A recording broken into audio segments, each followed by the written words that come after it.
Hello, my name is Lowell, he, him, and I'm joined by my co-host Sherry Stewart, she, her. Yes, thank you. Hello.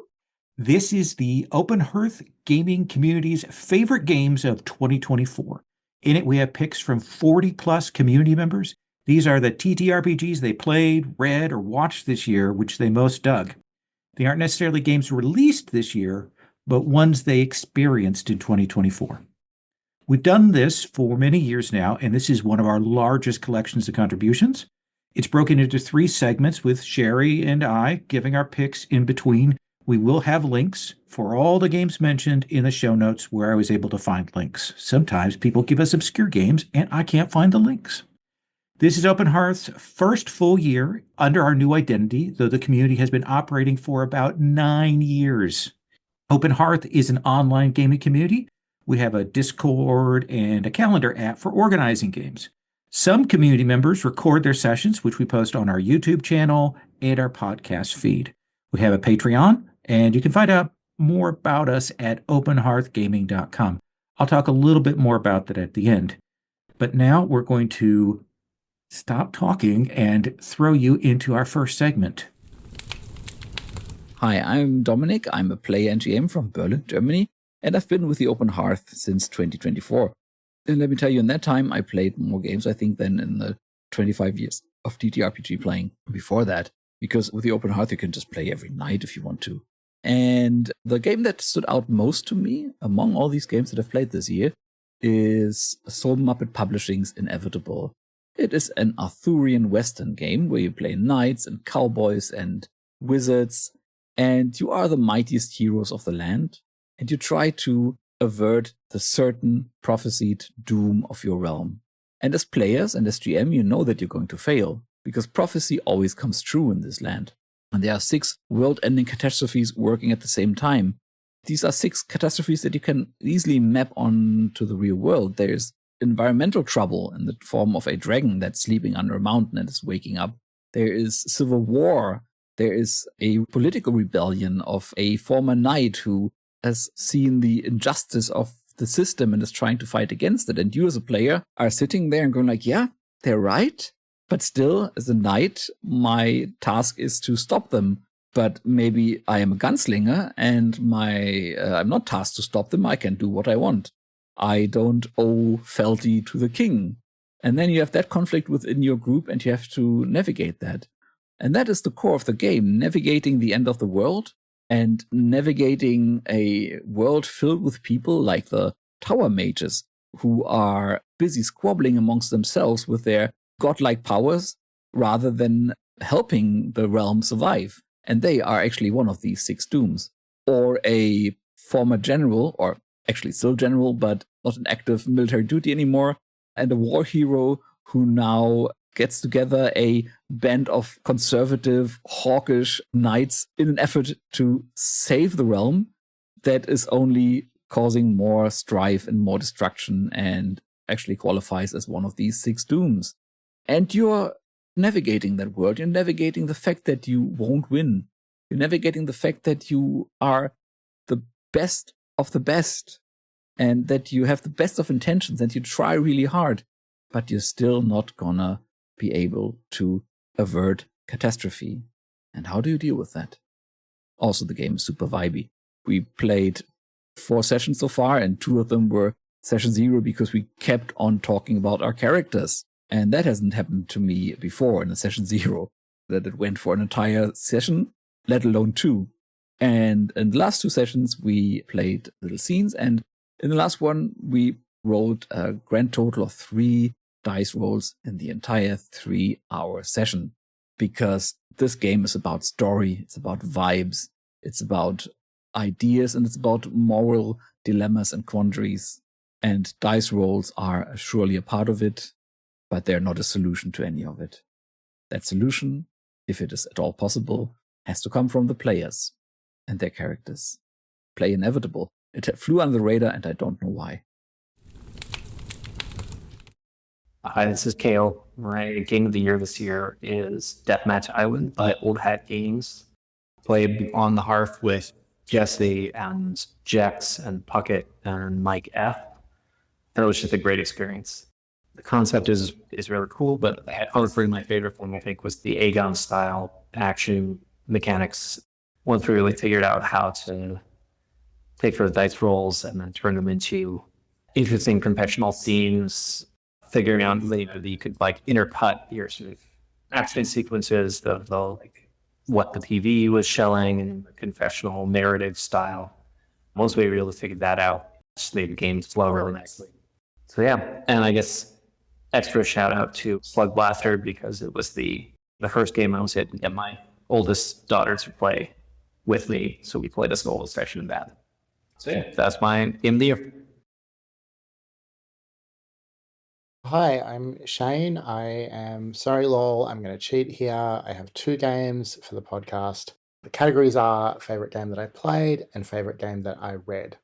The favorite game that I read, I do just want to start with a content warning. It deals with themes of abuse and violence. So if you don't feel like hearing that right now, fair enough. Just skip ahead 60 seconds or so and you'll be totally fine. That game by Pigeon Praxis Press is Your Abuser is Dead. It's a lyric game about the death of someone who's harmed you. It is just incandescent with anger and beauty. I can't think of another game that's made me cry just from reading it. Incredibly powerful, only very short, but every detail is perfect in the writing, the layout and art. Mechanics, I strongly recommend if those are themes that you'd like to engage with. But I didn't play Your Abuser is Dead, well, not yet. So my favourite game that I played this year was Our Travelling Home by Ash Kreider.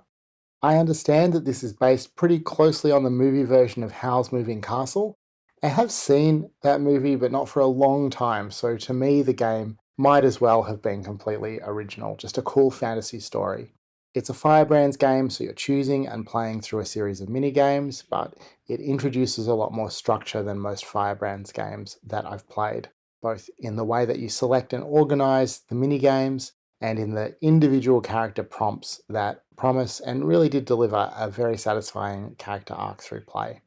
I got to play it with a really fantastic group of people, and one thing in particular that I just super enjoyed was that my character and Mads's character, the demon and the wizard, sorry, not the demon, the beast, the transformed, I've forgotten what my character was called, and the wizard, whoever it was.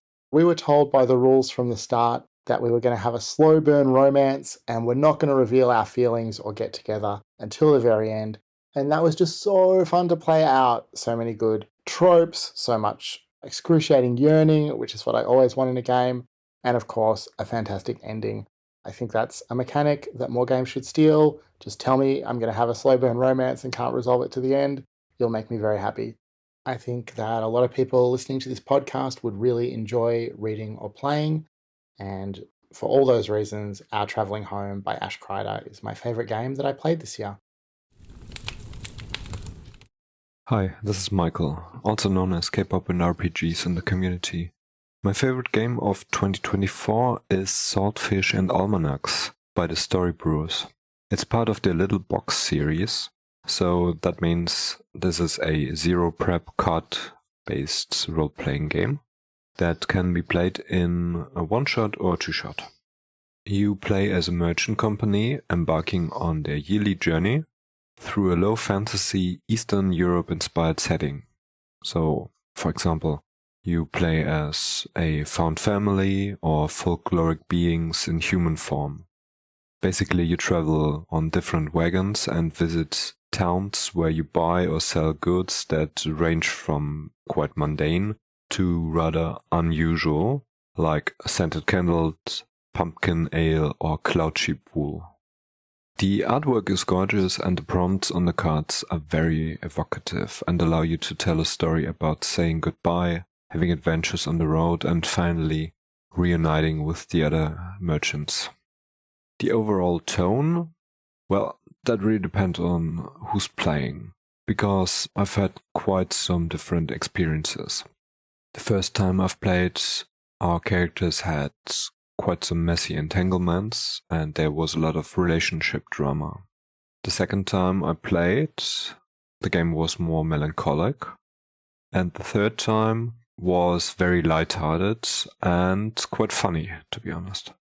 Saltfish Almanacs is a game for up to 4 players. In my opinion, 3 is the sweet spot though, because that means 2 players will travel together and 1 will travel alone, which makes for quite some interesting dynamics. Also, the character traveling alone gets to meet some really colorful NPCs or items like a vampire in disguise or a magic mirror. There are 10 towns to visit, 42 goods to sell and buy, but you randomize which of those cards in the game you encounter, so each time you play will be different.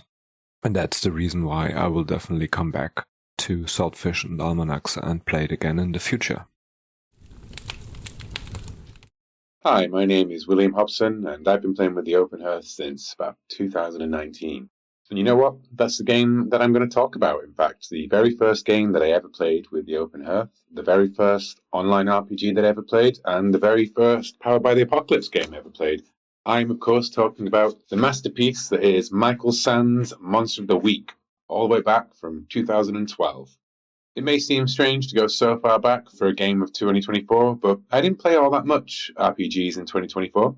There are some honourable shout-outs to Fearful Symmetries, our game of magicians and gumshoe, and Pulp Cthulhu, which is probably my favourite version of Cthulhu other than Delta Green, and, a brief period of Eclipse Phase just here in the last couple of weeks, which was really, really fun, and I have to get back into Eclipse Phase. But anyway, back to Monster of the Week.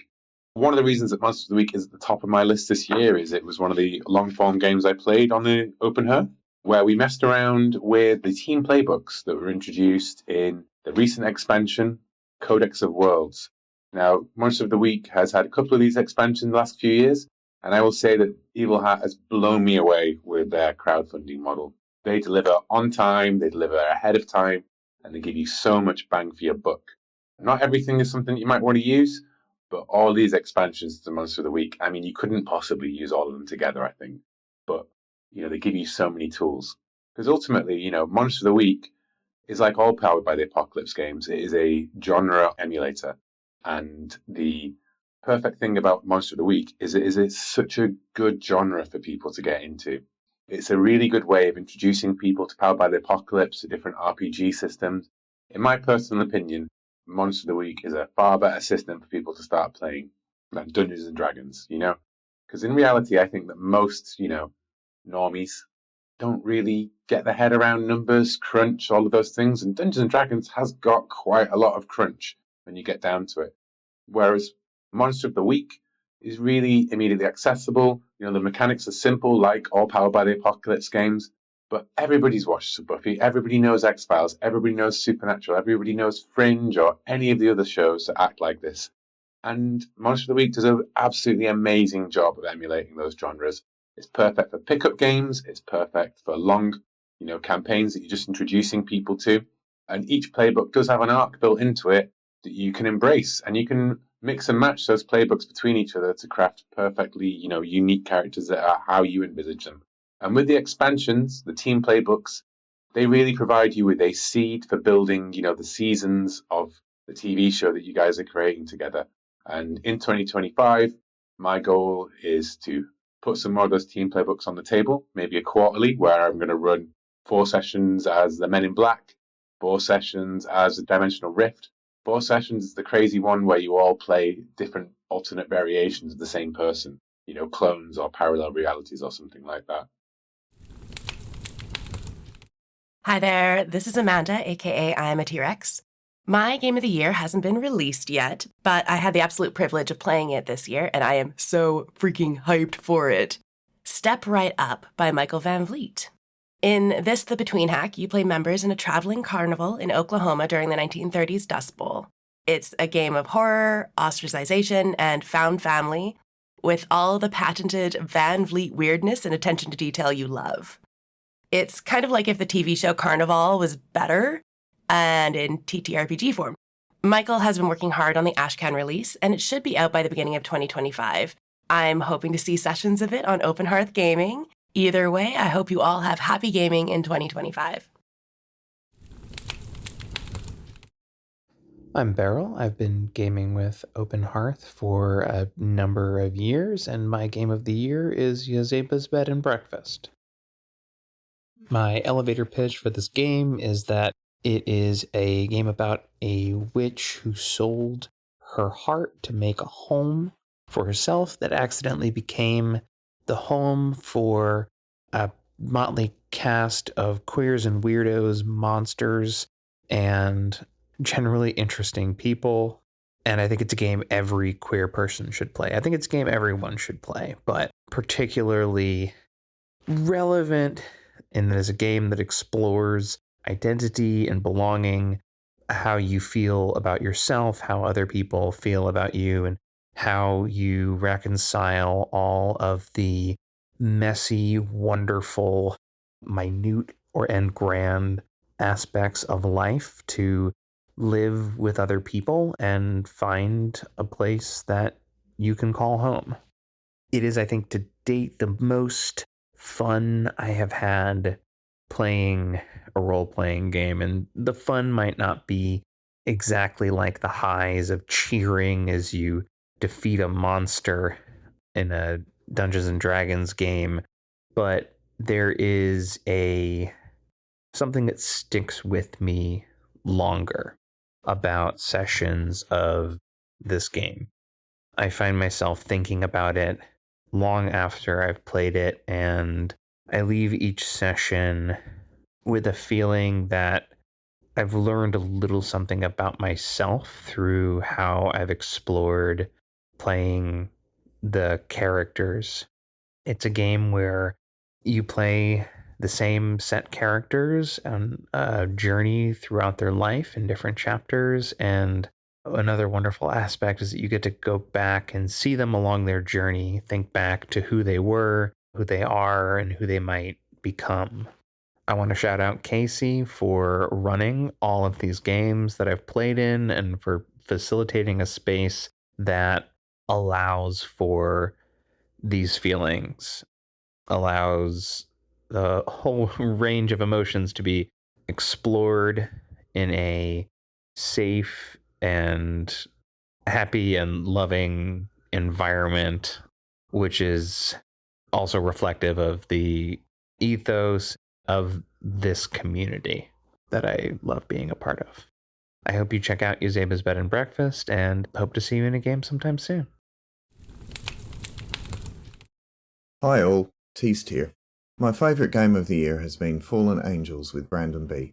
It's a version of Night Witches by Jason Morningstar, set in the Battlestar Galactica universe where we are playing Cylon defectors rather than female pilots. The places where these two groups are similar and where they are different in their experience of being a minority is really interesting, and the game system sings for both. The first season saw my character lurching from one disaster to the next.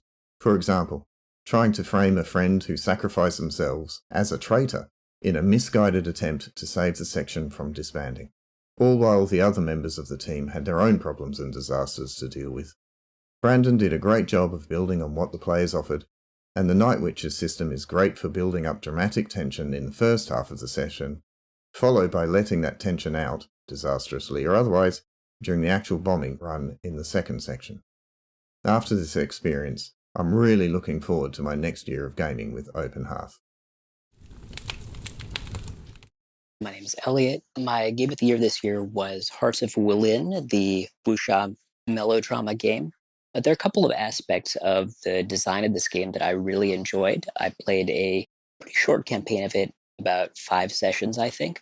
But the two mechanics that I thought really brought out a full character arc for all of the players and a really tight story were the entanglements mechanic, which is like bonds that are used in other PBTA games, but really highlights the core conflicts that characters have going into the scenario, and the inner conflict mechanic, which is a move that a character can roll when they are facing inner turmoil of some kind.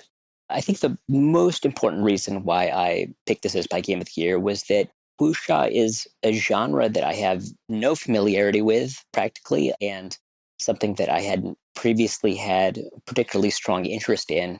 But I played it with a number of people including the game master, who were clearly very passionate about the genre and very invested in the elements of storytelling that come out through those stories. And I thought that playing the game was a way for me to experience those people's passion and enthusiasm for this genre of storytelling and really share that with me in a way that I don't think would have been possible in another medium. So that was something that I really thought illustrated what I love about role-playing games and what I love about this community. Hi, Open Hearth. Jim Crocker here to talk about my 2024 Game of the Year, Band of Blades. It uses the Forged in the Dark system to deliver a dark military fantasy inspired by Glenn Cook's Black Company with a healthy dash of the between mission mechanics of the XCOM UFO defense games. I was the GM for a full campaign here on Open Hearth that started in late 2023 and carried over to mid-year 2024. Our players took on the roles of the Legion, a legendary mercenary company reduced to a shell of its former self after a devastating defeat. The campaign has them strategically retreating across the fantasy nation of Aldermark, desperately striving to stay one step ahead of the relentless undead horde of the sinister Cinder King. Their goal?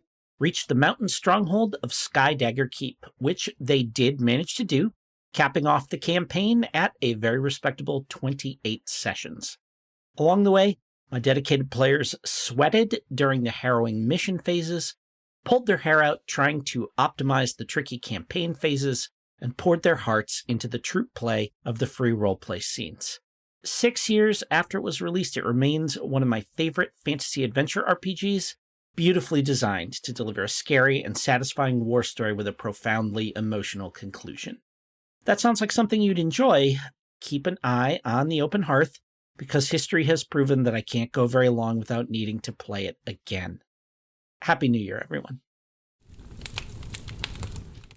Hi, everyone. My name is Kat. I've been a member of the Open Hearth since the Shared Hearth event in September of this year, 2024. And when I was thinking about my game of the year, there were 2 games that I've played that I kept coming back to. And luckily for me, they were hacks of the same base game, so I didn't actually have to make a decision. My game of the year is Good Society. That game comes from the Story Brewers. And if you don't know Good Society, it's known as the Jane Austen TTRPG. Something I think it does really well is the setup.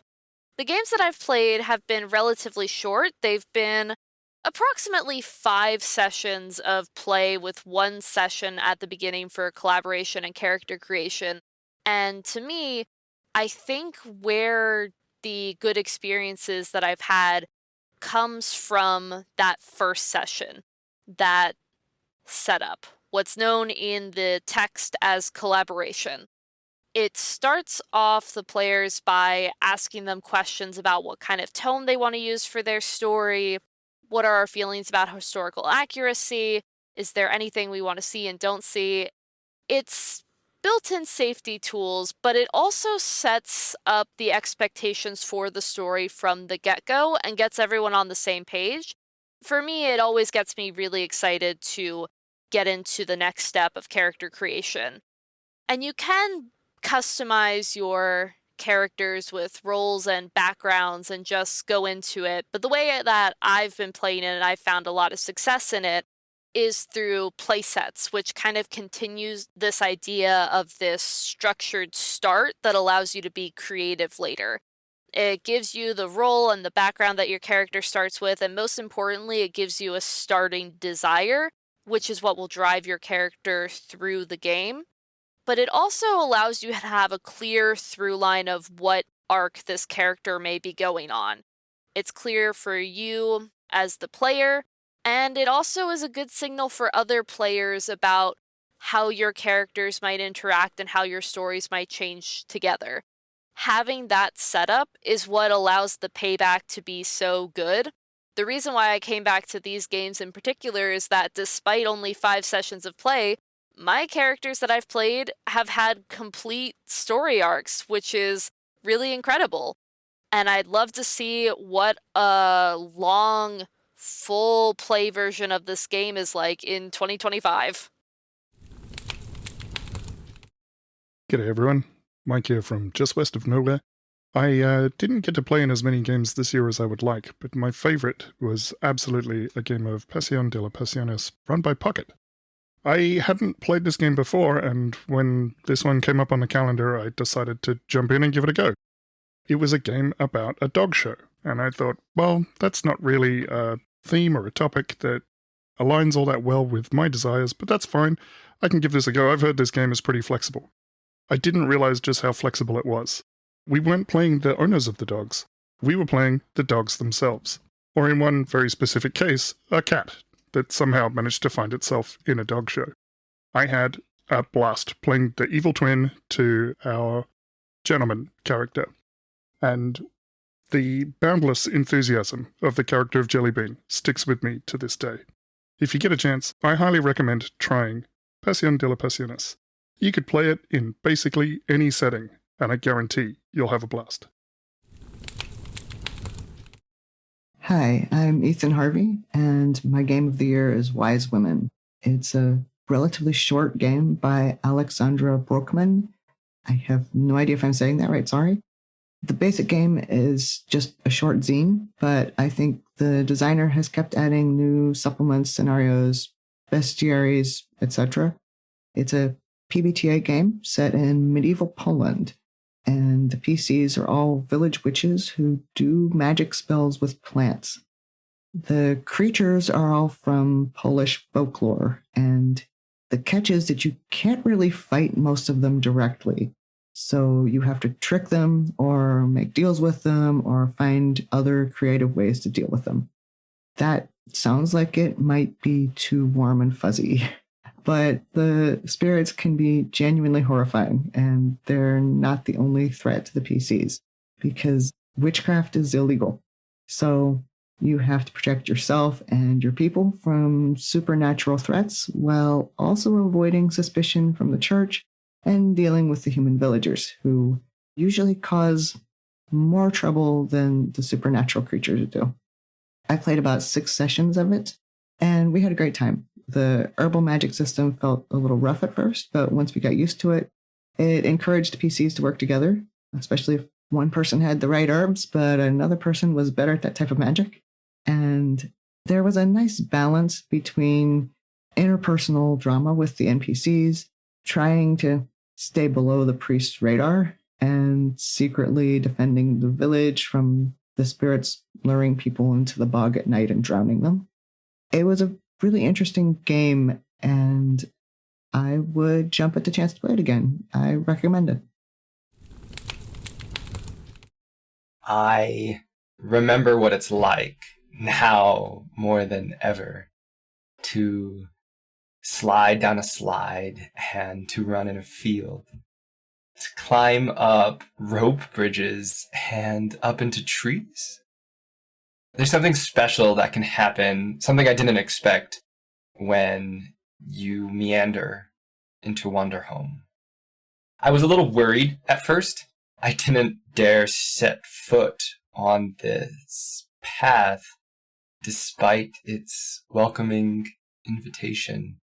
I feared it might be aimless and maybe too still, too quiet, and maybe too free. But then, what if that's the purpose? In the land of Hearth, there are the small and forgotten gods.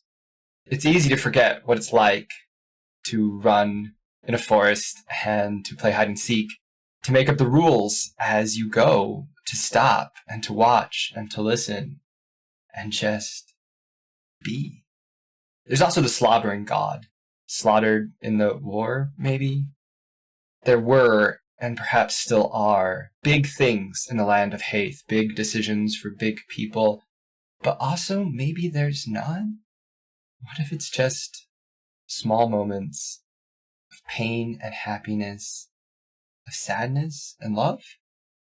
Wanderhome is an invitation to just stop and watch and listen and remember to let us go wherever the wind blows, to sit in a moment and just be. We explore and ask questions, put on new masks, and meet new people. And meet the same ones, again and again and again. I've heard a lot of people say that they play this game once, and then don't return to it for a while. But let me tell you, there's something magical about returning to the same places, about meeting the same people again and again and again. You start to see below the surface. You get to see the small, quiet, and forgotten things. Wanderhome is like being a child again, on the playground, laughing with friends, going on adventures, and sometimes not, making walking sticks, crowns of leaves, forging across icy creeks, and sometimes not. Wanderhome is a game by J Dragon, but it's also more than that. It's a poem. I've been Danny Rutherford, and it's been a pleasure to play with the Open Hearth and all the wonderful people in it this year.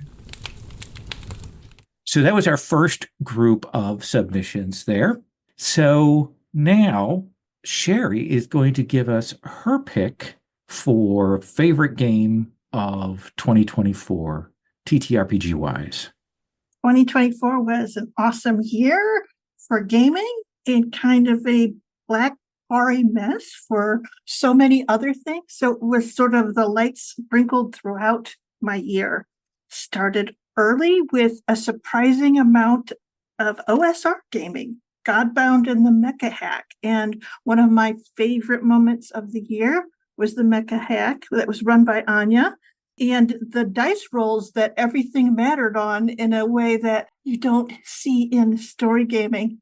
The best one of all was, of course, Lowell's roll for To Save the Children. Oh, God. And he had to roll a 6 or they were all gone. And somehow, miraculously, the 6 rolled that we all screamed for a while. And it is funny to go back to playing OSR, to playing those old games where everything hinges on a single dice roll.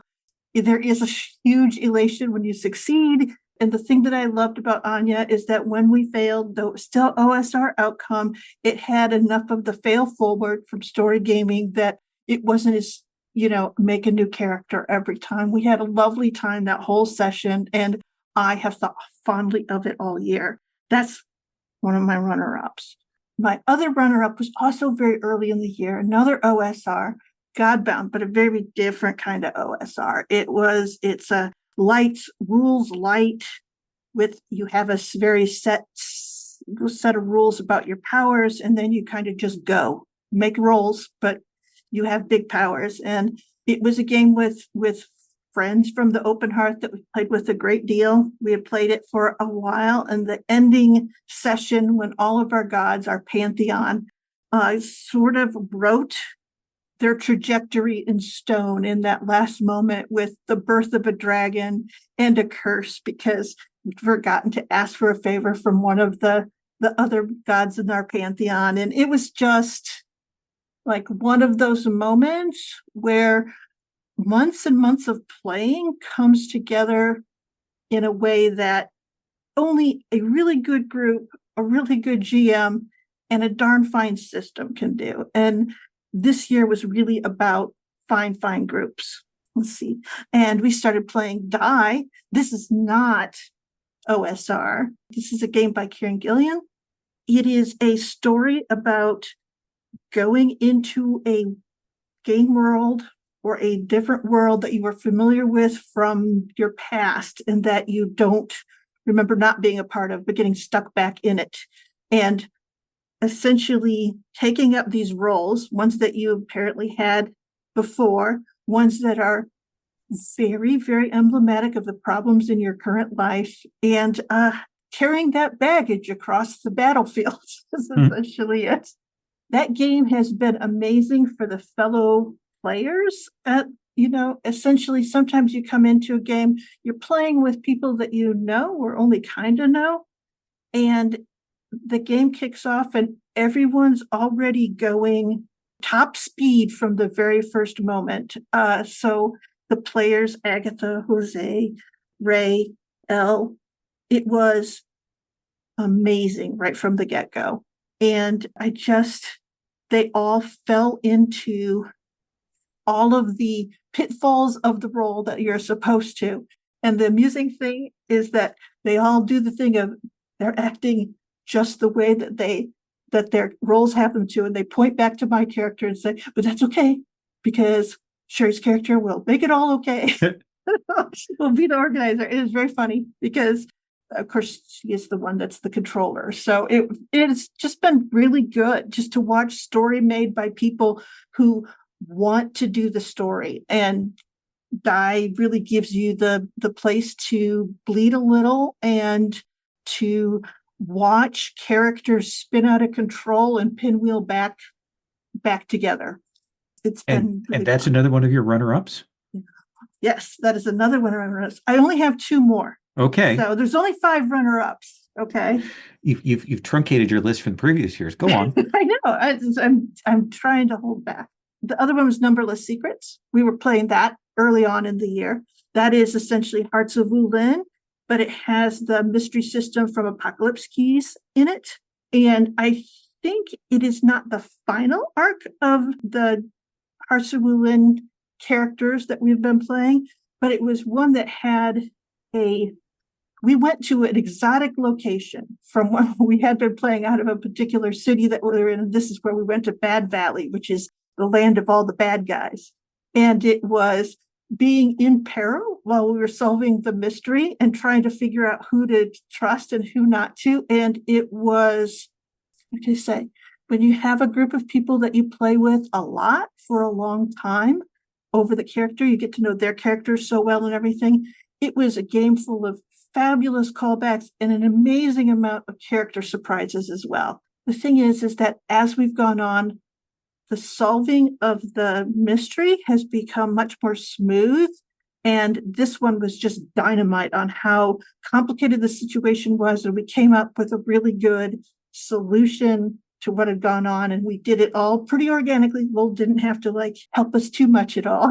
So we remembered the salient points and brought them home. It was just super fun. It's super satisfying. And it was a love letter to everyone's characters, I think, in that set of stories. There was just so many good things that everyone was doing. It was wonderful. My last runner-up, and it was a big one because I was play testing Tomb Raider Shadows of the Truth for 8 months of the year. And I played 2 separate campaigns in it. And over time, because I started out with it in different phases and things were moving and stuff, but the last version of it, by that time, the game had caught what all of the different phases of the game itself are. That sort of introductory thing where there's an action phase and you're running and you're trying to survive and you're, figuring out from one step to another what you need to do and getting yourself to where you need to be in order to do that. There's that perfect part of the game that's like that. Then there's the time in the game where everything slows down because you have a chance to catch your breath. And the game does that perfectly. There's a phase for that. There's a time when you do that. And there's the time when you choose that, where everyone's investigating and trying to figure out the pieces that are going on that occur in the game. When you find that salient clue that makes it, that changes how things are going to go, when you discover something. And then at the very end, the wondrous ending of all the craziness that happens in a Tomb Raider game. As we played it, it was just there and so manifest that you went through those phases in small parts in each episode that you played in each session. But the bigger arc was so satisfying when you had run that and realized that, all of that work that you'd done, all those things, it felt so cinematic. It felt so organic because we were making it up ourselves, the story and all of those things. It was just really satisfying. I don't know. So, I know you've played it. Yeah. A bunch of great picks there. Those are all your runners up. So what is your pick for your favorite game of the year? Okay. So this is the thing. I play a lot of hacks. I play a lot of people's work in progress. I love things that are in progress because you're still figuring it out, and everyone's figuring out. No one's telling me how it's supposed to be played. I'm just figuring it out. But every once in a while, you hit a hack that has it fits directly into your heart and like the kind of thing that you really love to do. And so this year it's Sunken Hearts, which is the hack that someone named Lowell Francis has been working on for many years, actually. And it started out as a big, messy, sprawling, game with lots and lots of moves, very all over the place. And now you have gotten it. I mean, the game is cohesive and it's different from its original set of ideas. So it's not just changing the lost PBTA or anything like that. It's very much got its own sense of people who have had a horrible supernatural experience and come back from it and are trying to lead normal lives. And the game just breathes right. It has freedom to do things that are about your idea of what has gone on before and your idea of what needs to happen now. It is, for me, for this year, was the perfect little set of twinkling lights of a game, not an insignificant one, something I needed to play, something I am so glad I played. Well, I think that's a good pick, he said.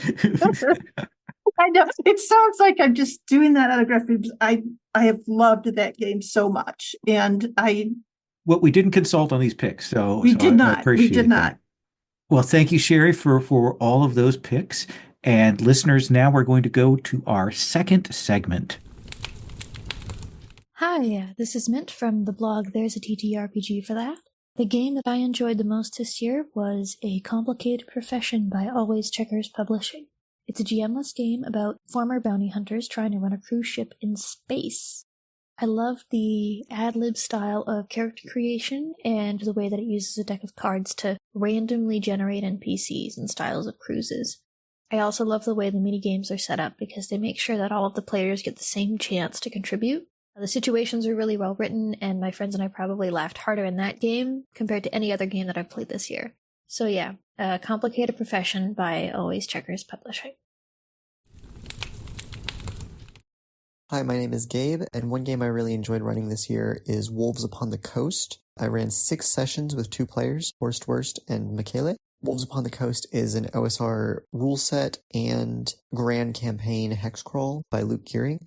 It's very much inspired by Beowulf, and the map is based on Northern Europe in the Dark Ages. So it's kind of a low fantasy setting, but there are monsters and magic and stuff. So we had 6 sessions. They got up to a lot of different stuff. One of my favorite moments of emergent gameplay in any game I've run or played so far is when they're sitting around a campfire and they see a griffin. So the way that leveling up works in Wolves Upon the Coast is you have to make boasts you're then honor bound to try and fulfill. And so they see this griffin flying overhead, and Michele says to Horst, "Oh, that would be a great boast to hunt the griffin or slay the griffin or bring it down." And so Horst says, "Okay, so my character's going to bring down the griffin," and he throws a javelin at it, but it misses and the griffin keeps flying away. And so we have this conversation. Did you just fail the boast, in which case, you lose the benefits of the level up, but you can make another boast? Or is it still active? Are you still bound to fulfill it? And so we decided it did not count as failure. The horse character still had to go bring down the griffin, and so that was the next session or so of the campaign, was them finding the griffin and bringing it down and eventually slaying it. They got up to a lot of other fun stuff. Earlier in that campaign, Michele's character had defeated an ogre. They both went to this town that was having kind of a crisis of leadership, and they helped one leader depose the other by taking him on like a wild goose chase to go defeat the griffin that they had already killed. They saved this settlement of feral children living in a ruined city, ruled over by a colossus. They defeated the colossus. And then at the end of the campaign, they slayed a Medusa in that same abandoned city. It was a lot of fun. If you're interested, Wolves Upon the Coast, the rules are free on Luke Gearing's blog, and the starting area of Ryslip is also a free preview on the Wolves Upon the Coast Grand Campaign, itch page. Highly recommend. Hello, this is Thomas Manuel from the Indie RPG newsletter, and I would like to shout out 2 games that everybody listening to this probably already knows. The first is Last Fleet. by Josh Fox and Black Armada Games. Last Fleet is a kind of Battlestar Galactica game. It's about humanity and survival and a struggle for resources on humanity's last journey through space. I played it on Open Hearth with Mike, Anders, and Sabine. It was like a short run, but I think we got to see all the cool stuff at the heart of that game, and we had some really fantastic moments, especially with the infiltrator character who doesn't know they're an infiltrator. It's really cool. And the other game is Hearts of Wulin by our intrepid community manager, Lowell Francis. It's incredibly silly that I'm playing Hearts of Wulin for the first time now, even though Lowell runs it at every community event. And yeah, so big shout out to Mads for running this game. I love Hearts of Wulin. I think the Numberless Secrets expansion that adds the Brindlewood Bay style mystery solving mechanics is really doing something quite important for that game. It gives it a kind of holding pattern where the characters can default to solving mysteries as something to do while they feel all these feelings and experience all this wuxia melodrama. Everyone talks about how good inner conflict is, and they're completely right. Inner conflict is that good. It is a really, really good piece of design. If you haven't got a chance to play this game yet, bug someone on the Discord till they run it for you. Maybe Lowell will. Bug Lowell. If not, bug me. Happy holidays and see you in 2025. Hello, this is Agatha, and my game of the year is The Slow Knife, which is a card-based story game of wretched scoundrels and patient revenge for 2 to 4 players, and it's by Jack Harrison. I loved playing The Slow Knife. It's basically, what if you get to create the worst person possible and then also narrate their downfall? It's very inspired by Monte Cristo, and you create a character who has royally screwed over the main character, the Knife. As you play in phases, you detail how you're a horrible character and how you're going through your life, like trying to achieve your goals, but also, sometimes based on the card draw, you get to talk about how the Knife is preparing for their revenge upon your character. And then, at the very end of the game, you get to detail how you absolutely get destroyed by the Knife. And it's just one of the most satisfying moments in gameplay that I've ever experienced. Because first of all, you get to play a horrible person. Just really go all out, be wild, be horrible, atrocious. But then you also get to feel good about destroying this horrible person at the end. And it's so fun. The structure of it is really cool. It's a Descended from the Queen game. It's really cool to see how people are innovating on structure, because this is definitely one of the Descended from the Queen games that has added a lot more structure in order to tell the kind of story that you want to tell, which again is this revenge tale. And so it has phases, and you also have starting characters already. And I feel like both of these aspects really add to helping players tell the exact kind of story that they want you to tell. It's a great game. It's very punchy. It's always high energy. And yeah, highly recommend everyone go play The Slow Knife. Hi, I'm Mark Major from Major Arcana Games. As of this recording, I've played about 215 games in 60 different systems this year, so I'm going to cheat a little bit by quickly giving you my top 3 Game of the Year experiences in different categories. On a straight-up TTRPG side, I'm sure I won't be the only one talking about Slugblaster. Although I've had a ton of great times at the table this year, this one really stands out. We did 24 sessions or so, ran a full campaign with our mad dimension hopping teenage hoverboard punks, joined an interdimensional crime syndicate, blasted through a sci-fi version of the Tomb of Horrors, broke and resolved all kinds of emotional issues with family and friends, and wrestled down the creepiest final boss I've played in a while. R.I.P. Mr. Young. Everything about this game is phenomenal, from the moment-to-moment gonzo action to the heartbreaking emotional beats to the fully satisfying arc of the characters and their crew. I can't recommend it enough. I can't wait to play again soon, hopefully. I only got a couple of LARPs in this year, but I've been looking forward to and saving up for the big one for a long time. My partner Nick and I did Chaos League's Sahara Expedition in October, which meant traveling to Tunisia, meeting up with about 80 other seekers of the unknown, and heading deep into the Sahara for a few days to dig up artifacts, puzzle together clues, do weird rituals, have mental breakdowns with our trusted companions, And finally, take a 2-hour trek through the desert to a Lost Expeditions camp, where we engaged in a massive torchlit ceremony under the stars to, well, it's best not to say what happened after that. It was an amazing experience, top to bottom, though, and if you can manage to make it to one of Chaos League's events, you won't regret it. Finally, my favorite unpublished thing from this year has got to be Nick Wedig's Supervillain Heist. I had the chance to try it out at Games on Demand at Origins this year, and it was a total hoot. It's simple, fast, and fun, and it does remarkably coherent, non-linear storytelling in a way that I've only seen in a few other games. But overall, Games on Demand is a great way to try out all sorts of new stuff, so if you can make it to one of our events at a convention this year, please do. I'd love to meet you all there and share a table sometimes. Thanks. Hello, my name is David Misler-Kubinik, he, him pronouns, and my choice for the 2024 Open Hearth Game of the Year is Escapes by Jim Crocker of Jim Likes Games. This fall, I had the pleasure of playtesting a handful of sessions in this love letter to a particular style of superhero story game. Jim's description of his game is as follows: a midlife superhero noir about retired capes getting dragged back into the life. Why I chose Escapes for 2024 is because it may be the supers role-playing game I've been wanting for years. In our sessions, we played flawed human characters who navigated current situations and the past. They rejected and accepted aspects of cape lives and followed up on mysteries through the carved from Brindlewood system. For me, this game feels closer to the intent of the Supers TV shows of Heroes and Watchmen than either the soap opera of WB's Arrowverse, the formulaic Disney's Marvel series, or the over-the-top graphic violence and sex of The Boys. While in the genre, I never felt like I was playing a trope. I was playing a person with talents torn between ideal and real contradictions of a super in the world. Jim's combined knowledge of comics, effective use of the system, and passion for character-driven stories have delivered an incredible experience and earned my enthusiastic endorsement as the 2024 Game of the Year. Jim, if you're listening, well done and keep up the great work. Hi, this is Donna. Talk about my favorite RPG of this year, 2024. I've played over 60 different RPGs this year, and picking just one favorite is as difficult as ever. So here are some honorable mentions. I've got a shout out as a one-shot, the incredible Conjure of Must Die by Minor Lanahan, worth playing whether you've seen the film or not.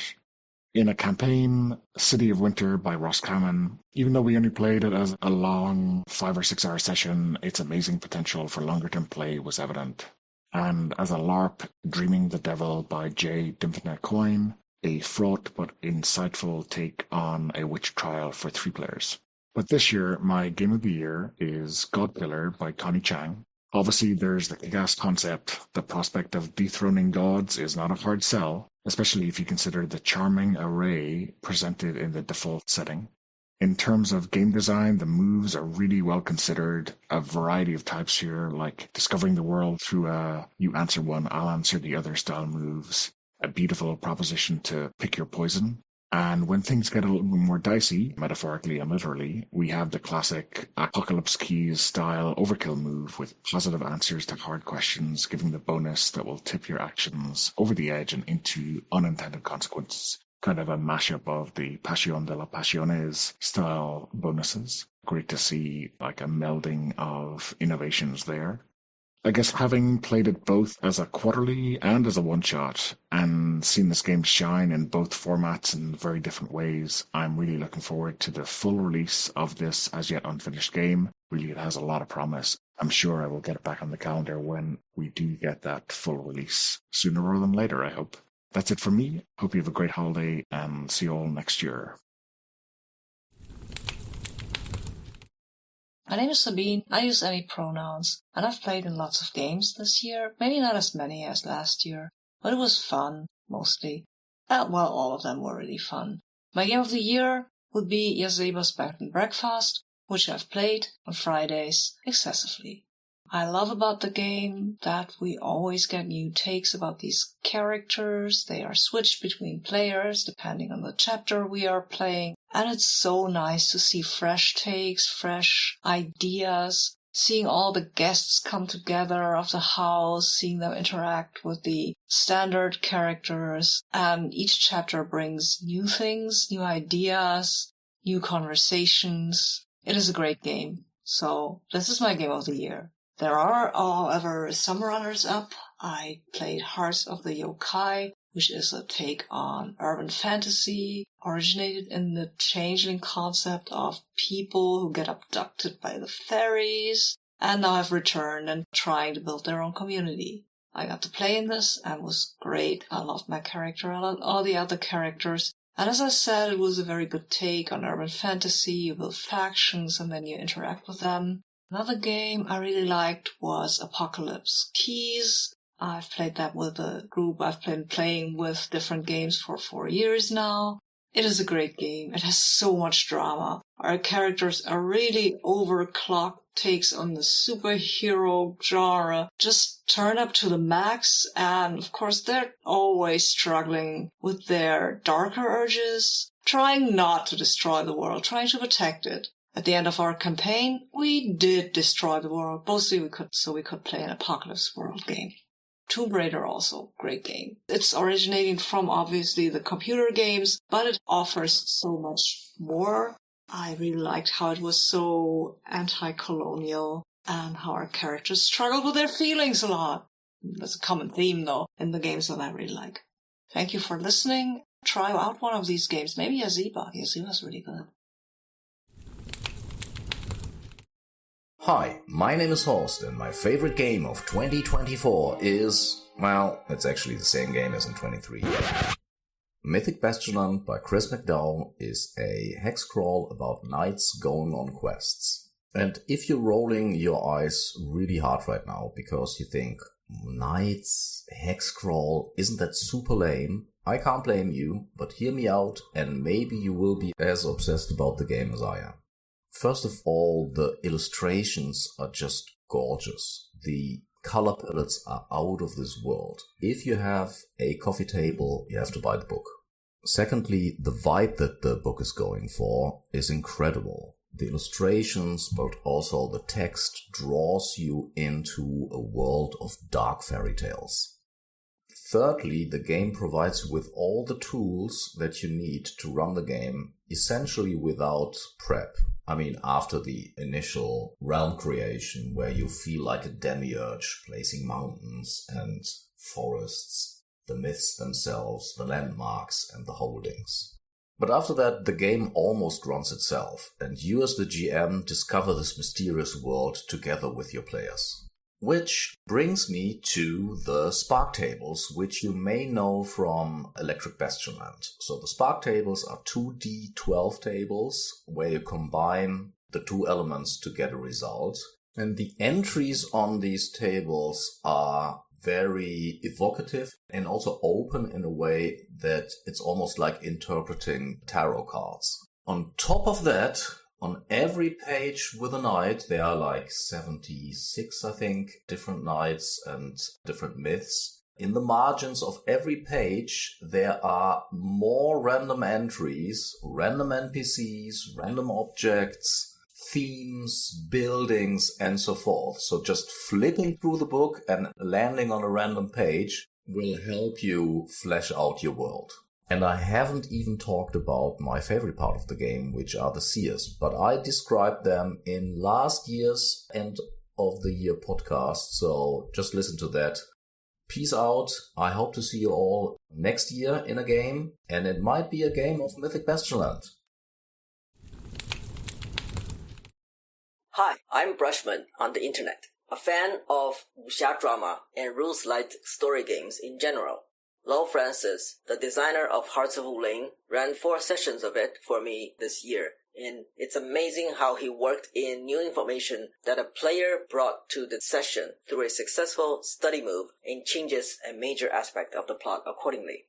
It walks the walk of play to find out the ethos of what I know about story games, and reminds me of how my favorite rules-light game, John Harper's Lady Blackbird, encourages the game master to use leading questions to influence the narrative instead of having a set plan. Both of these games give off massive wuxia vibes to me, despite one being a steampunk adventure. If you are a fan of the series Strange Tales of Tang Dynasty, Hearts of Wulin can handle the classic martial arts melodrama, the political intrigue, and the fantastical elements. One of the expansions for this game, Numberless Secrets, also aims to tell detective wuxia stories. But for one-shots, Lady Blackbird would still be my system of choice. The rules are simple enough that I can reserve more mental space for improvisation. Hope you get a chance to play something you love or will love in the coming year. Hello, I'm Josh Fox, and my game of the year is Against Time and Death by Nick Bate.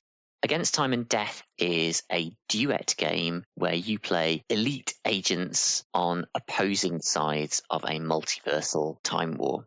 The game explores the conflict between the two operatives, but also their forbidden relationship as they secretly communicate with each other.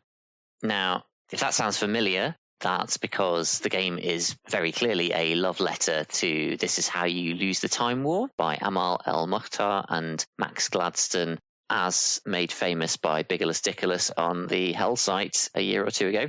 Yeah, it does a really good job of simulating that kind of story. It's got a kind of solo game-esque mechanics in that you are sort of doing some lonely fun, creating your bits of the time war. And the scope and scale of the game's setting means you get to dive into any bit of history you want, including possibly alternate bits of history that never existed, strange futures, or the distant past.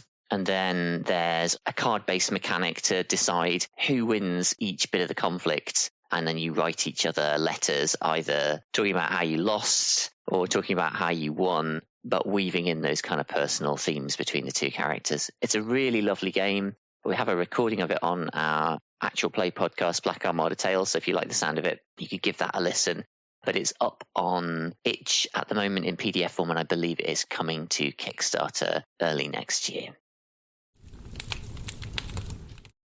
Hey, I'm Willora. I joined Open Hearth this year during the Shared Hearth event, so I'm still pretty new, but really enjoying the community so far. My game of the year is gotta be the game I started off with this year, Monster of the Week. I played a short run of it that ended up unresolved, but it was still extremely enjoyable. I love the characters, their unique flavors and tight-knit but fraught relationships to each other. The team creation, where everyone is so linked and we all have this rich shared history, was a great way to start off with a lot of roleplay off of, without getting bogged down in long individual backstory. And there was still a lot to figure out and play. Good stuff. I like the niches each playbook has to offer in making the characters unique, while also allowing some mix and match with the moves, so you don't feel too constrained in the box of your playbook. Having played a Spellslinger, I really like how the magic works too. It's freeform enough for creative applications and has definitive constraints, so it doesn't feel like you can just use magic for everything. And it makes big magic moments feel really cool when you go there and pull it off. Gaining experience through end-of-session questions felt good. It both provided a direct incentive for hitting the story beats Monster of the Week really goes for, and it was a good end-of-session reflection I like to have. I'm a big fan of games giving experience very freely that you can use to enhance specific parts of your character every other session or so, rather than level progression. So it might be clear by this point this was the first Powered by the Apocalypse game I played at any real length, because even now I'm not sure how ubiquitous all these things are to other games in that lineage. But even so, I gotta credit Monster of the Week with leading me to give PBTA another shot. I'd read just one game before that, bounced off it, and nearly wrote off a ton of other games since I thought they'd all be similar in ways that didn't work for me. Playing Monster of the Week with a very good group of friends let me see there are PBTA games I can really dig, and led me to reflecting on what parts of games get my good brain chemicals going. And on its own, separated from the PBTA context, I really just like this game. I had a fun, immersive, engaging time playing it, and I would love to play it again. Hello, this is Tyler Lemonek, and this is my game of the year. I've had some great games this year, from Mountainhome, which I believe was my game of the year last year and still is fantastic, to Bounty of the Week, to Lowell Francis's Hearts of Yokai, which is also an amazing game and was right there at the top. But I think my game of the year this year is The Between. I've been playing a campaign of it for quite some time, and have had a marvelous, marvelous time running it. It is a game that I really enjoy. It has so many little tidbits that make me excited, and I can always find something a little extra in. So I believe that will be my game of the year. Hi, my name is Dom, and my game of the year for 2024 will have to be Wildsea by Felix Isaacs. Wildsea is a post-Final Fantasy / Solarpunk RPG about a world that has been overgrown by fast-growing greenery. The world is now just an ocean of green, and civilization rests atop the now sky-high trees. Humans have mutated in other forms of life, such as fungi people, cacti people, mud people, have evolved and overwhelmed the new world. Just take this stage as wild sailors that sail this new world. It is basically a nautical and pirate game, but with trees instead of water. I can go into the rich and vibrant world building that the game provides, such as how fire is looked upon in the new world, or the imaginative threats that one could pop into the game, such as giant roaming man-eating crocodiles, or frenzied squirrels the size of whales. But I think that made Wildsea my game of the year is how it opened up a door in my mind in regards to how players can use their skills and abilities. Before Wildsea, I had a pretty rigid idea about X stat or skill is only used or applicable to the type of problem and situation that it was designed for, and kept my games pretty strict to that.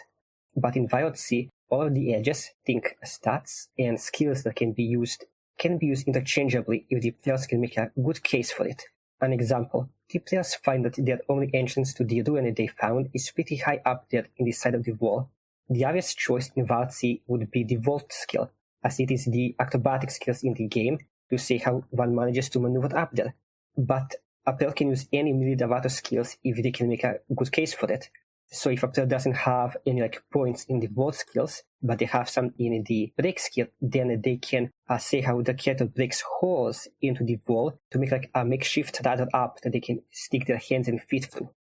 I do not think that Wildsea created this way of play, but it was the first instance of this type that I've encountered. It opened up my mind and changed the way that I both run and play RPGs. Now, as long as the players can make a convincing case, I will allow them to pretty much do anything they want, even if one traditionally wouldn't think to use a skill to that situation. And when I play, I try to make cases on why it makes sense for my character to use that skill, even if it traditionally doesn't work like that. All right, listeners, we're back, and it's time for my pick. I am the community manager for Open Hearth Gaming. I run our social media and so on, and manage the community, manage our transition over to Discord more this year and all of that kind of stuff, and do try to run a lot of games. But as Sherry alluded to, this has been a rough year between family cancer scare, the death of someone in our gaming group, personal injuries, struggle with the publisher, and a bunch of other things. I had more games which I had to cut off early this year than I've ever had before in any single year.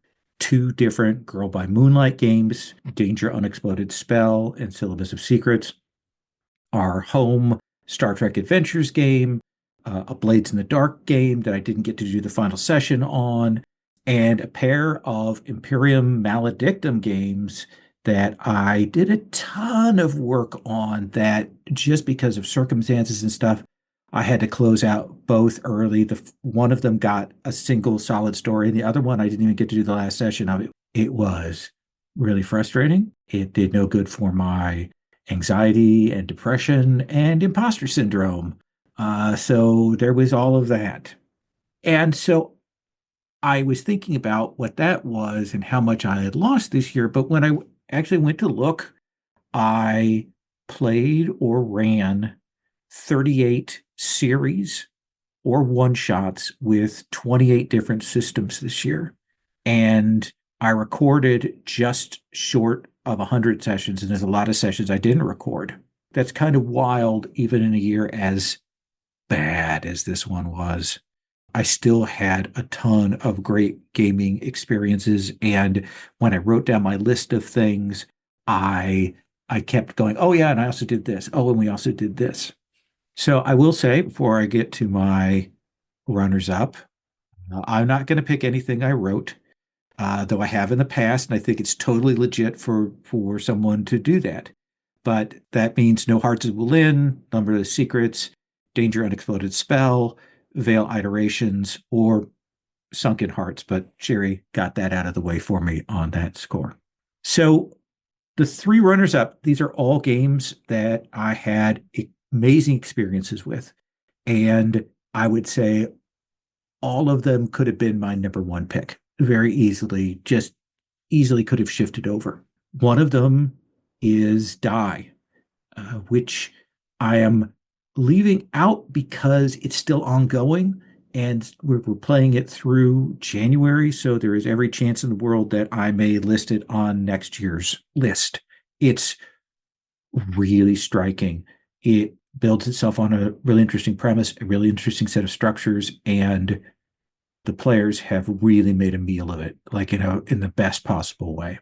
The second runner-up for me would be The Hunted, which is an absolutely amazing one-shot Forged in the Dark horror game. I love it. I ran it for our shared Hearth gaming weekend, and it amazed me how different it has been in the two times that I've run it. I think it's dynamite. If you are looking for a one-shot game to do in a 4-hour block at a convention, like it's great. I would definitely take it for something like Games on Demand as a secondary option. It's just great. And then Sherry already mentioned it, but Tomb Raider is another runners up. It hasn't come out in final form, but I really love it. I ran an extended playtest series, which felt dynamite. But even more importantly, I ran a 3-hour one-shot recently to playtest a kind of a shortened, hey, how do you do a one-shot with this game? And that was absolutely one of the best times I've had all year. Just dynamite players. The 3 players I had were great.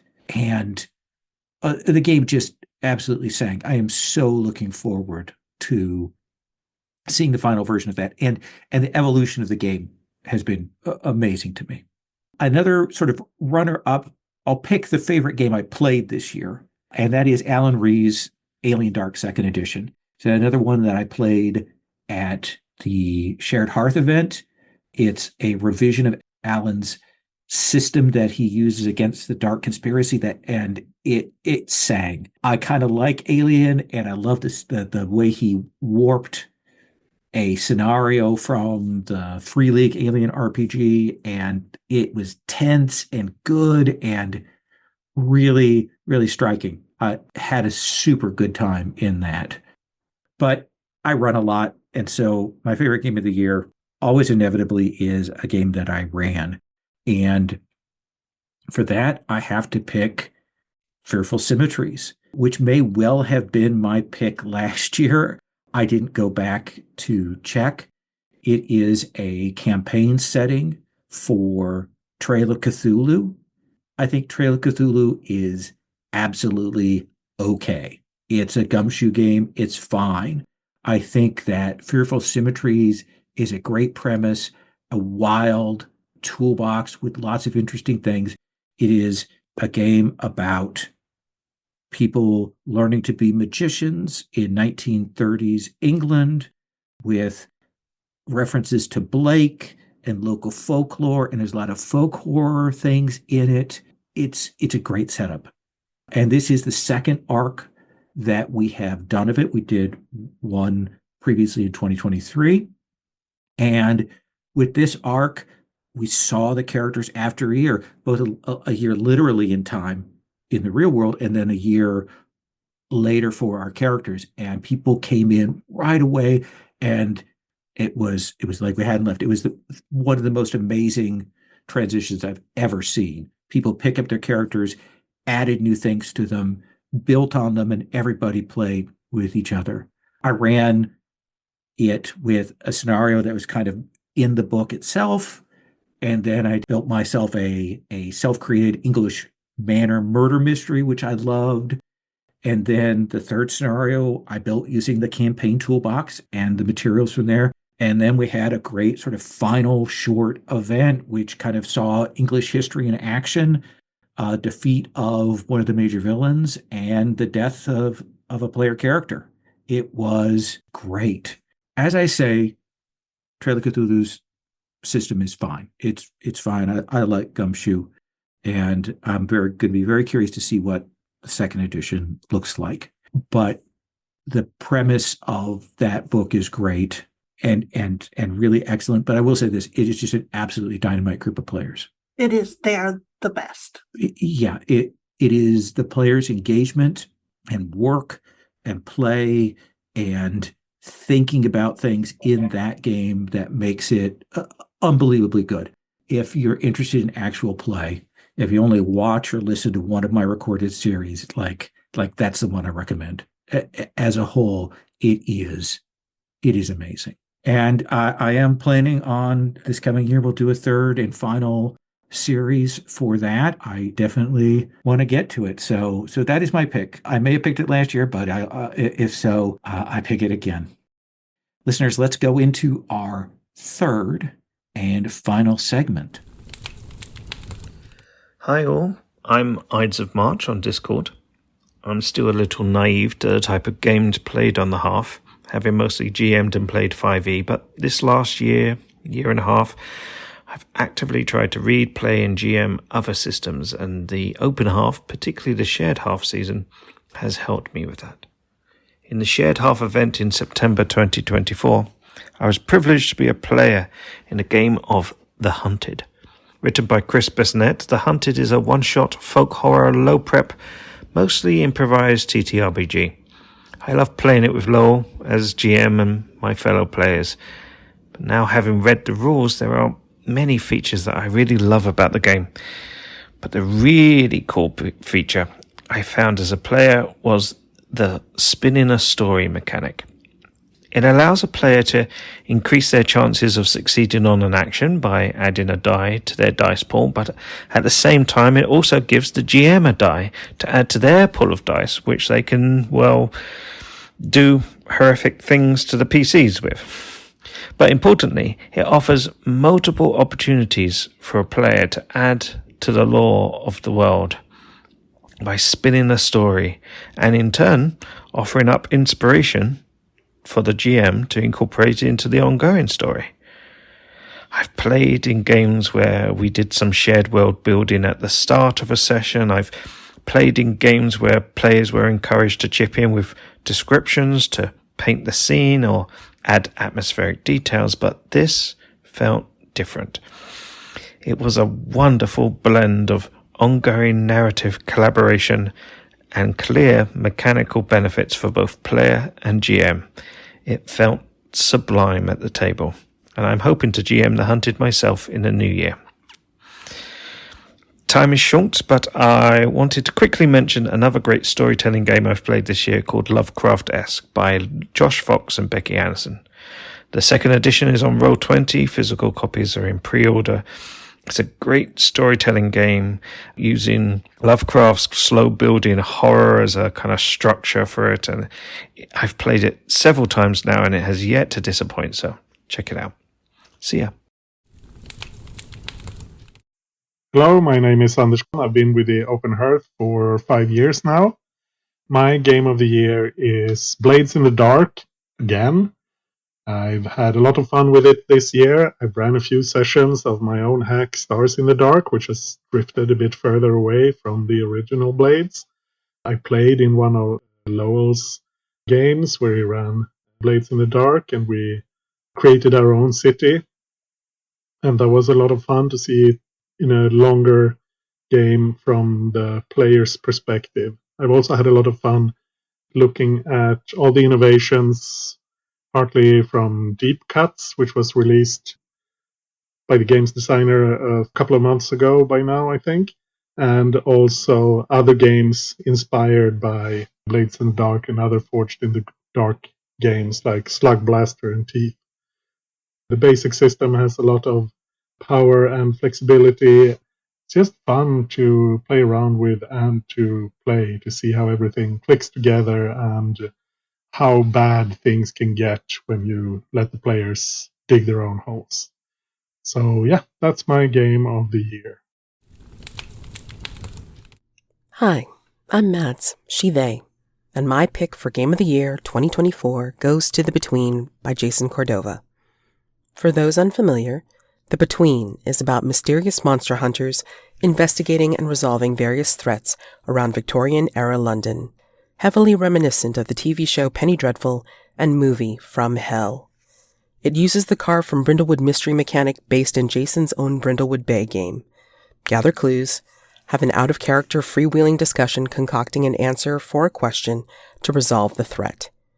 As a player, I love the ample opportunities to shape the narrative, through paint-the-scene prompts at different locations, stumbling onto clues through vulnerable moves, as well as answering what could go wrong if you fail or lose your nerve at the all-important day or night move for dangerous actions.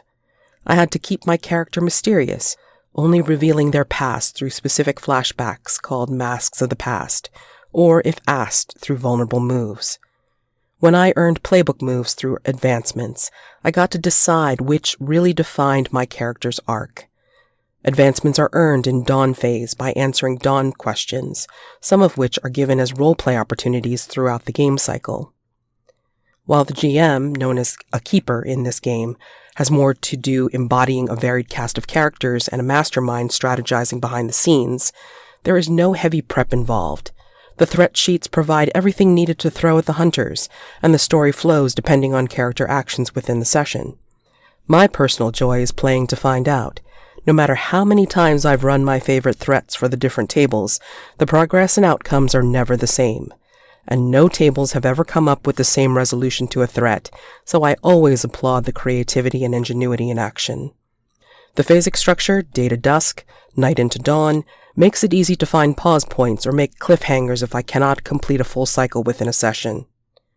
Episodic play within an ensemble cast is very possible with something like this, and it allows for all the things I love and enjoy.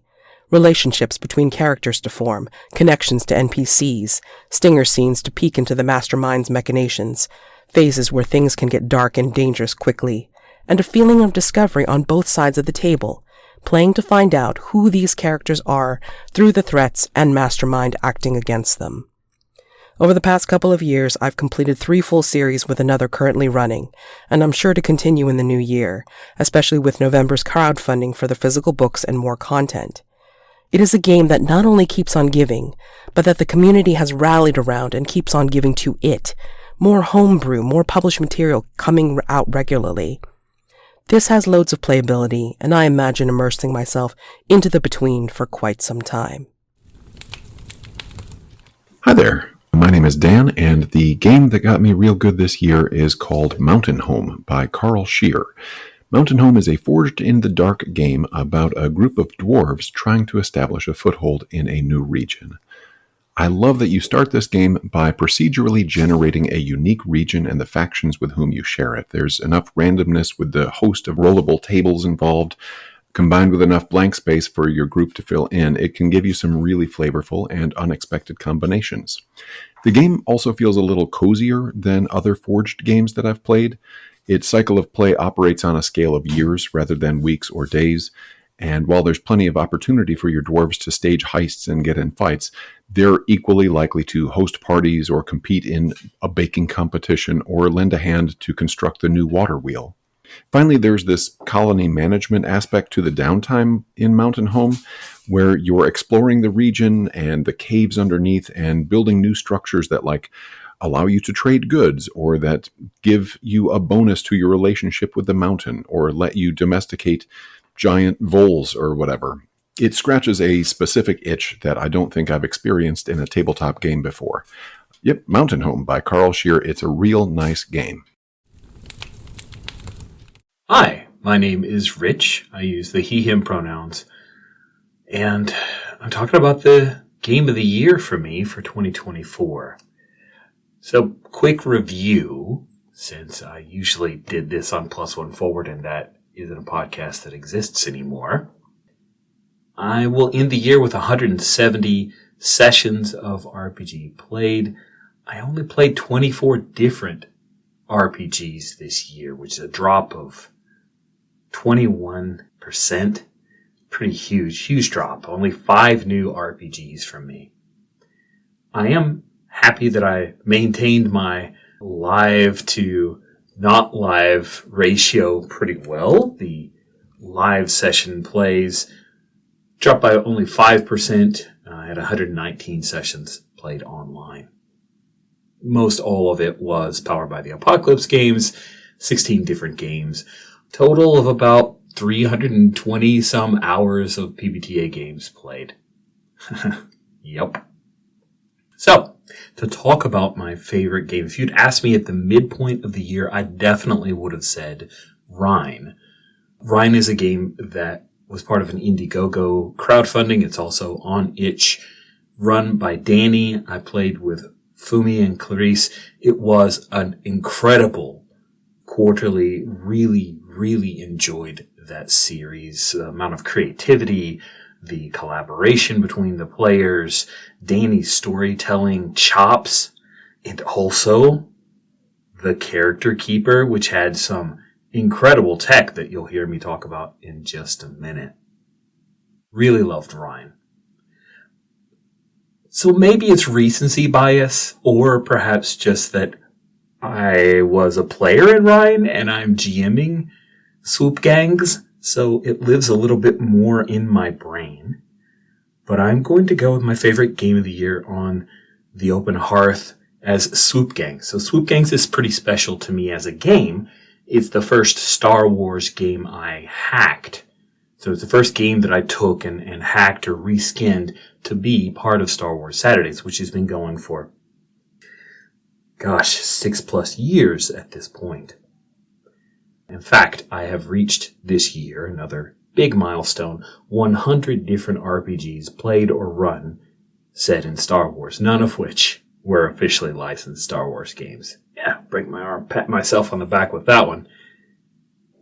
I have really enjoyed Swoop Gangs for a number of reasons. The first one, I'll just say, Character Keeper. I stole the map from Rhine and the way that Danny had created it so you could roll 2d6 and just plot a point anywhere on the map. It was great. He took the keeper, made it into squared grids. So smart. I stole that and made it into the map of Niamos. That's the other thing that I really enjoy about our Swoop Gangs game. We set it on Niamos, which is this only in one episode of Andor, the Disney Plus TV show. It's a cooler climate beach planet.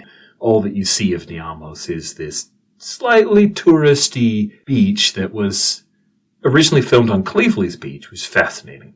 And they added some really cool Star Wars-y buildings and architecture there. I took that stuff I found on ArtStation and created a map so that we had a real sense of place.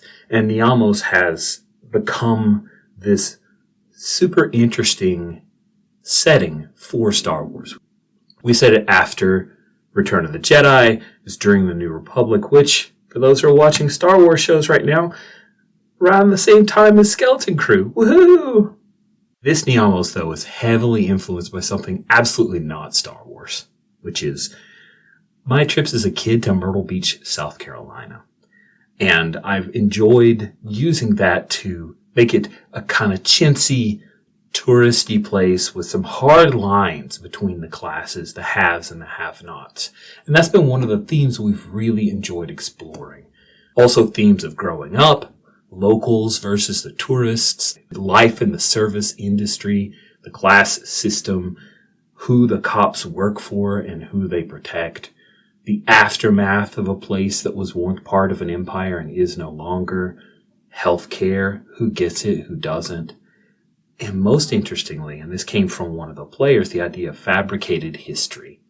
The example was that there was a Lemmy, which is Star Wars soccer, a Lemmy team called the Palicki.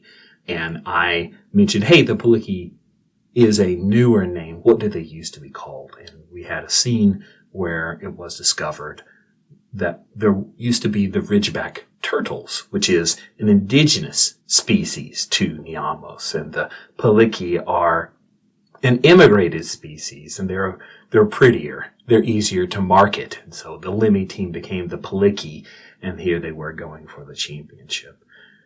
Each of the players in this game are very dedicated to collaborating to create interesting narratives, leaning into a found family's struggles, and also the way that they can buoy each other up. And it's been a delight.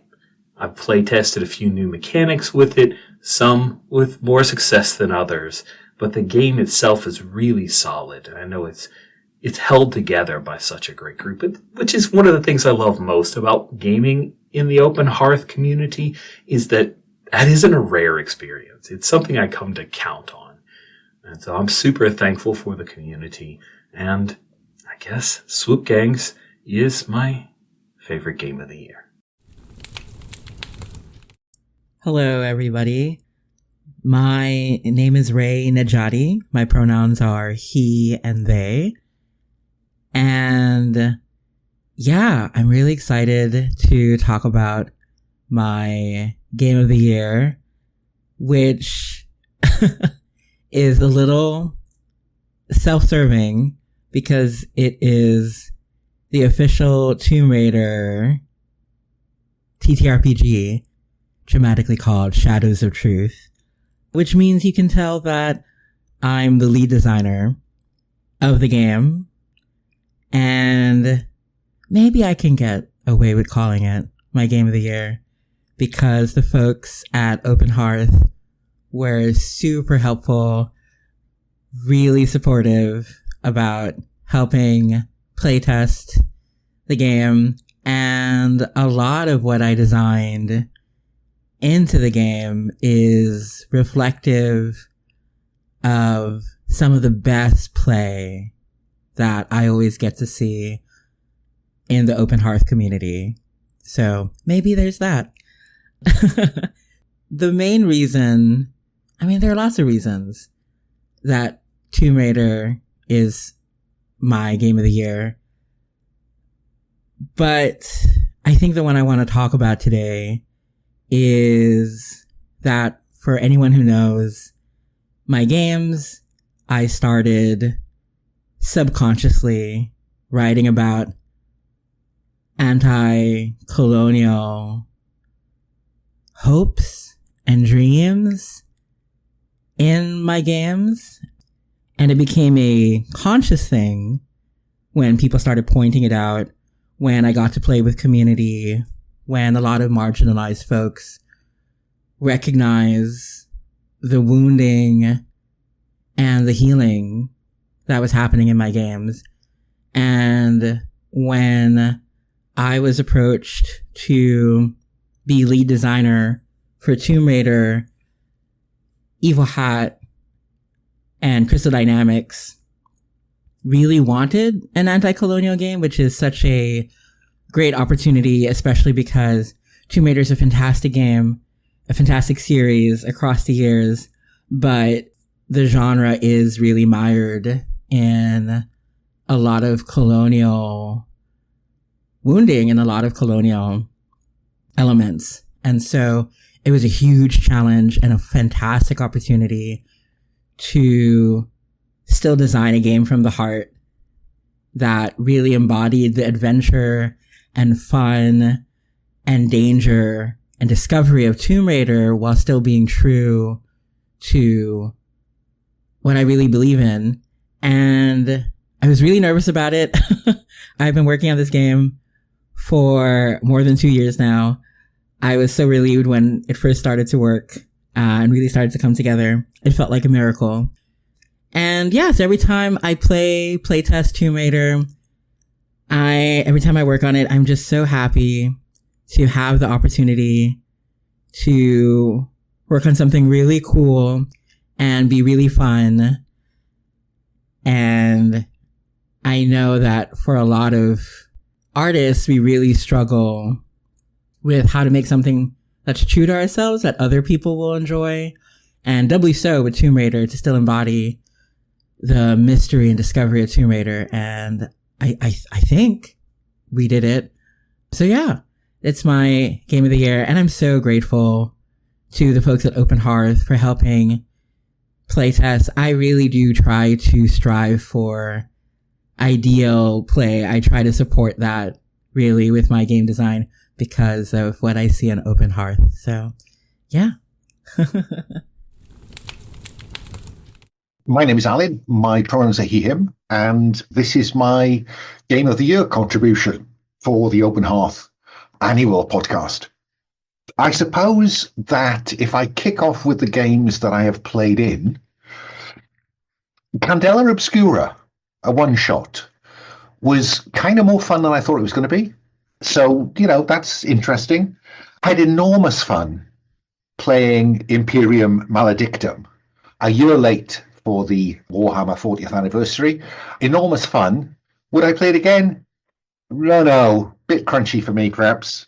Of the games that I have played, therefore, my contender is Murder in the Jedi Temple, a one-shot that Lowell ran based on Rosewood Abbey. That was great fun. I had not thought that a whodunit with some interesting backstories in a Jedi Temple would be as much fun as it was, but it was. So there's a contender there. In terms of games that I've run, I think that I, again, enjoyed the extended, additional, new, fresh quarterly of Fearful Symmetries. Again, run by Lowell, as it happens. But was that my game of the year this time round? It was last year.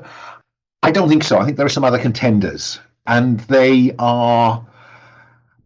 it's a kind of game rather than an individual game, I think. This year, in terms of games I ran, I think I confirmed my interest in sci-fi, be it a Star Trek-based sci-fi or a more indie Starforged type sci-fi.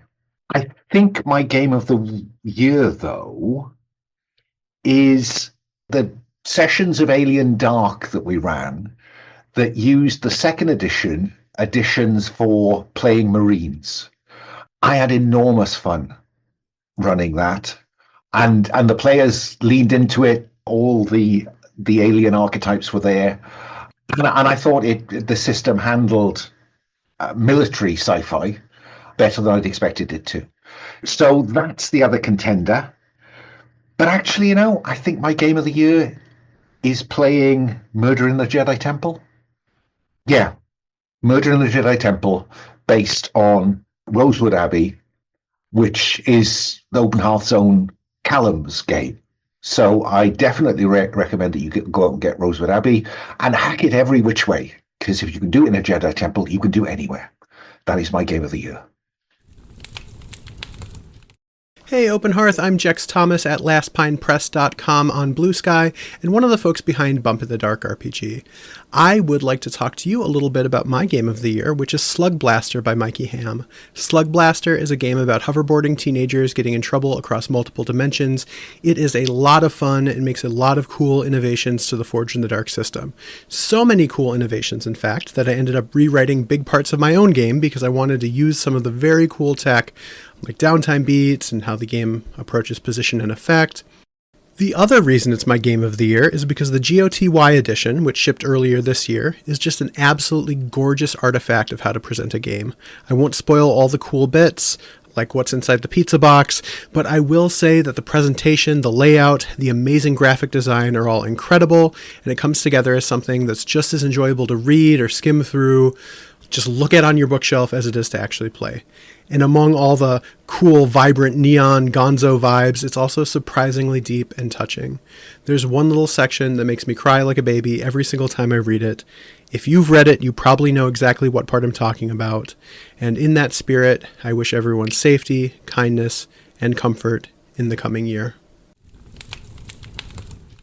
Hi, this is Jesse Abelman, and my game of the year this year is Cairn 2nd Edition by Yokai Gal. It is a amazing, clean, quick, simple system to play old school fantasy adventures. You can find it free on the Cairn website. You can buy it at cost on Lulu. Yokai is amazing in terms of how accessible and available he makes the game, and I have had so much fun using it to play so many amazing adventures.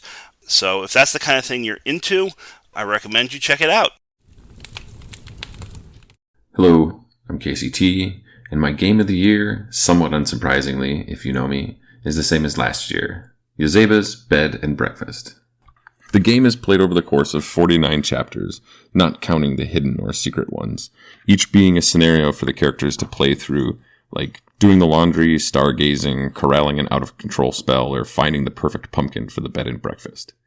At the end of each chapter, you get a memento, a sticker in the practical world, that can be used to unlock further game content, like other chapters or characters, or something like Gertrude finds, steals, or is gifted some new clothes. Draw a picture and attach it to her character sheet, which doesn't have any mechanical effect, but what an interesting way to develop Gertrude's character. You also accrue and spend resources or use fictional positioning within the chapters to progress characters along their journeys. The multi-step arc you help define for them, and which in turn defines them, and can inform the players who will follow you in playing that character. The sheets are living documents. These legacy mechanics have really started to shine over the course of the year. We've played over 50 sessions this year, and so much has happened. Of the standard 49 chapters, we have 8 left to unlock, and 6 unlocked chapters that we haven't played yet.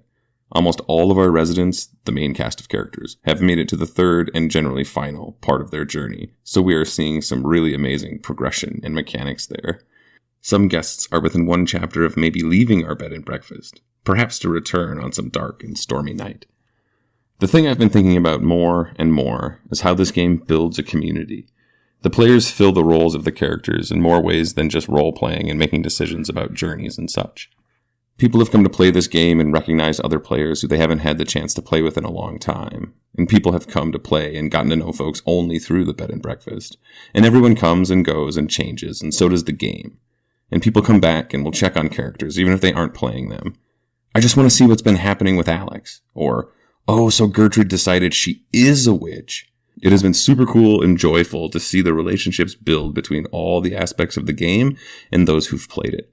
So many of you, almost 40, I think, have played that I can't shout out anyone in particular, but I have to say, if you visited the bed and breakfast, we remember you. Your name is in the guest book, and you're welcome back anytime. We'd be glad to have you. And if you haven't played before, please come visit. If you'd like a specific chapter or time, reach out to me on the Discord and we'll try to make it happen. Because as we know, on the front door of Yazeba's bed and breakfast, there is a sign which reads, "No soliciting, trespassing, romancing, snooping, snitching, or unnecessary small talk welcome." And underneath that sign is a second, smaller sign, which reads, "Room for everyone." Hello, Open Hearth. This is Greg Gelder. I often appear as Group Soliloquy online. I've been a bit quiet this year, but don't worry, next year I'm dedicated to be more active in the Open Hearth spaces. My game of the year for 2024 is Balatro. Just kidding. My game of the year this year is Fellowship 2nd Edition, specifically Fellowship with one of its expansions, Fellowship in Rebellion. Both are by Blueberry Gothica Games. Fellowship is a Powered by the Apocalypse game, or at least pulls from that school of thought. It adds a lot of architecture and systems to both the player and Overlord roles that greatly enhance longer-term play. The Overlord is no longer an omnipotent MC, but instead has a full playbook with lieutenants and forces and an agenda all of their own. The players, in turn, have a rebellion to manage that exacts its own price when it's leaned on for assistance. I was fortunate to have the opportunity to play in a quarterly that extended beyond its 3-month period this year. This game was, this may not come as a surprise, set in the Star Wars universe and served as the narrative end to the campaign against the evil warlord Zinj. Fellowship is very obviously built around telling a sort of Lord of the Rings narrative, but the Star Wars influence is right there in the text as well, with moves and other mechanics directly pulling lines from the Star Wars films. In the end, the mechanics dictated that we hadn't really killed Zinj at all, but merely a body double, a frustrating but very Star Wars end to the campaign. An added layer of depth to our game was the Nemesis playbook, played by the wonderful Tyler Lumenick. The playbook is a hybrid role. It plays at times both as a fellow player, but also as a co-overlord. The playbook gains access to some of the same moves as the Overlord and can use them against the Fellowship as they see fit to complicate and respond to misses on moves. The Nemesis can also change sides and become fully part of the Fellowship, which happened at the end of our game. It takes a lot of trust and skill as a playgroup to have that dynamic at the table, and it's wonderful to be part of a community where I don't have to worry about it going off the rails. I wish you all a peaceful, healthy, and relaxing end to this year. It's a gift to be a storyteller, and it's a gift to tell those stories with friends. All right, listeners, that's our episode. If you'd like to find out more about Open Hearth Gaming, check out openhearthgaming.com. You can also follow or support us on Patreon. We have a Discord, and I'll have links and invites and all of that in our show notes. Please check us out. If you're on social media, we're not on Twitter, because screw Twitter, but on social media, you can find us on Tumblr, Bluesky, and we're on the Dice Camp Mastodon instance. We plan to have a new Open Hearth Gaming podcast coming out this year, kind of following the format of our old community podcast. So please follow and subscribe to us on YouTube or your podcast app of choice. Thanks to Rich Rogers, Rob Abrazato, and Brushman for editing all the 3 sections. I didn't edit all of this. I only edited this little bit of Sherry and I talking, and then I stitched everything together. Thanks to everyone who submitted for this year's episode.